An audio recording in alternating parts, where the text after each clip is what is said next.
What's up sa inyong lahat dyan, ano? Kumusta kayong lahat dyan? Anong balita sa inyo? Gago! Nandito na naman ako ngayon at may panibagong araw na naman tayo. Araw ng Sabado. It's tanghali na, 11 na rito sa ano, sa KSE. At ito, sulong-sulo ko na naman itong lugar na to at kaya ako umakyat dito, guys, para makita kung anong lagay dito ngayon sa taas. Sasampay ako rito, baka lilipa rin. Tulad ngayon, no? Tulad niyan. Medyo malakas ang hangin. Yung mga nakasampay dyan, medyo gumagalaw na yan. At tsaka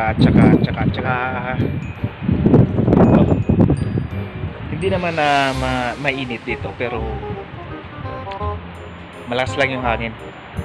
Kaya iniisip ko kung saan ako magsasampay mamaya kasi wala kaming dryer. Paano masabi? Walang dryer yung namin, yung tinatawag na washing machine na ginagamit namin kasi nasira nung nakaraan. Paano masabi? Medyo matagal magpatuyo ng damit ngayon dahil yun nga nangyayari. So ngayon it's Saturday ng tanghali, mga 11 na ngayon. Bali bukas may pasok na naman kami, back to work na naman. At saka bali kahapon wala kaming pasok, tapos ngayon wala kaming pasok. Bali 2 days ang wala kaming pasok.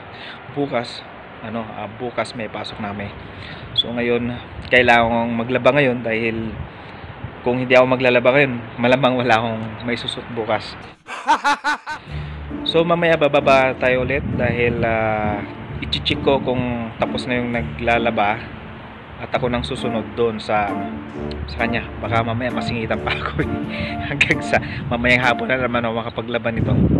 So hindi naman ganong karamihan yung mga lalabang ko, pero mas maganda na, mas mainam na makapaglaban ako ngayon para wala na akong iisipin pa. So mamaya, guys, kita-kits tayo ulit mamaya.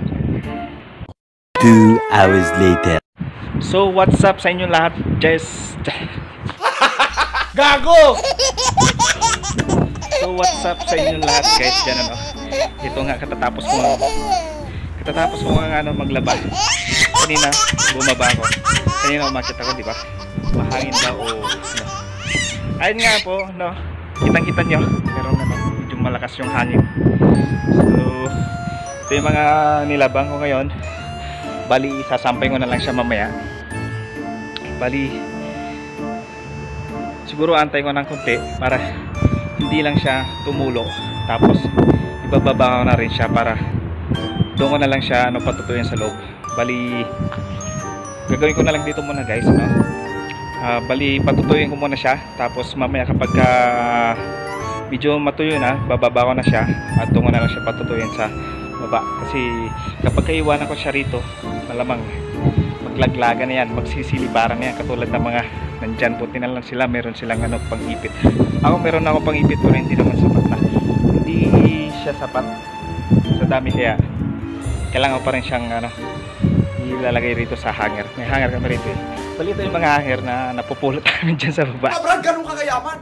Tapos hinuhugasan na lang namin kasi marami kaming nakita mga ganito eh. Sayang lang din naman kapag hindi naman magamit, tapos pakalat-kalat lang naman dyan sa sa baba, sa gilid-gilid lang. Kaya so ngayon ang ginawa na lang namin, pinulot. Brad, ganun kakayaman! Pinulot na lang namin mga ganitong klaseng hanger kasi sayang din naman.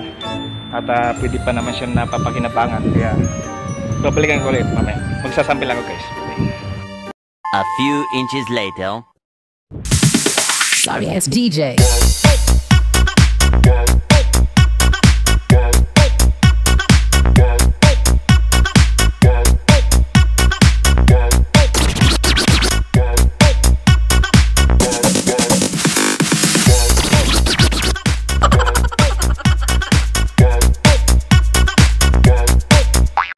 A few moments later. Malakas yung hangin. Hindi natin dapat siyang iwanan dito ngayon dahil malamang lilipa rin po yung mga damit natin. So ngayon mamaya ay pagka hindi na siya tumuloy, ibababa ko na itong mga damit na to para Hindi kasi hindi iiwanan dito. Baka mamaya pagbalik ko, baka nandun na lahat sa kabilang sa kabilang pader. Kaya kailangan natin na bantayan muna natin ng konti. Tapos maya maya ibababa na rin natin siya. Kasi hindi pwedeng iwanan dito dahil liliparin yung liliparin po yung mga damit dito.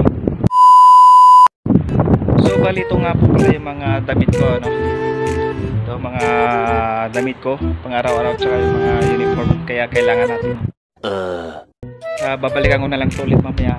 Babalikan ko lang siya ng mga 10 to 15 minutes kasi magchichik muna ako kasi medyo nagugutom na ako. Kaya so ngayon itatabi ko na lang muna rito sa dito kabilang side para hindi siya gaanong liliparin dahil yun nga medyo malakas ngayong hangin. Kaya dito yan. So babalikan natin ulit yan guys. 12 seconds later. Tinabi ko na lang muna yung mga sinampay ko dyan kahit na sobrang init. Ganda sana magsampay doon kaso nga lang medyo mahangin nga, baka mamaya tatawid yung mga damit ko doon sa kabilang pader. Yun, bagsak nun, nasa ibaba na. So mahirap kukunin niya pagka nandun na, liliparin yung mga damit. So ngayon tinabi ko na lang siya rito para mamaya babalikan ko na after 10 to 30 minutes. Babalikan ko siya para kukunin ito mamaya pagka hindi na siya tumulog.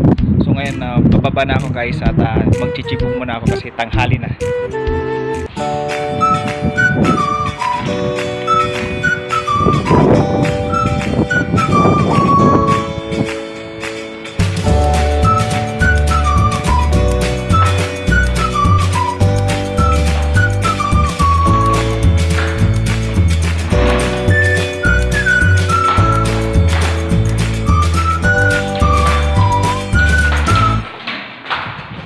One hour later. Tapos ko lang kumain. Bali nandito na naman ako sa taas at kunin ko na yung mga sinampay. Sarap ng amoy. Amoy inihaw na isda. So ngayon hindi na siguro tutulog. Yan. Hindi nga ako siguro ng ibabato para doon ko na lang isampay sa baba. So wait lang, bago ko nga pala kukunin yung mga sinampay ko ay ikwento ko muna sa inyo yung nung nakaraang gabi nagluto ako ng tinola at panoorin nyo to.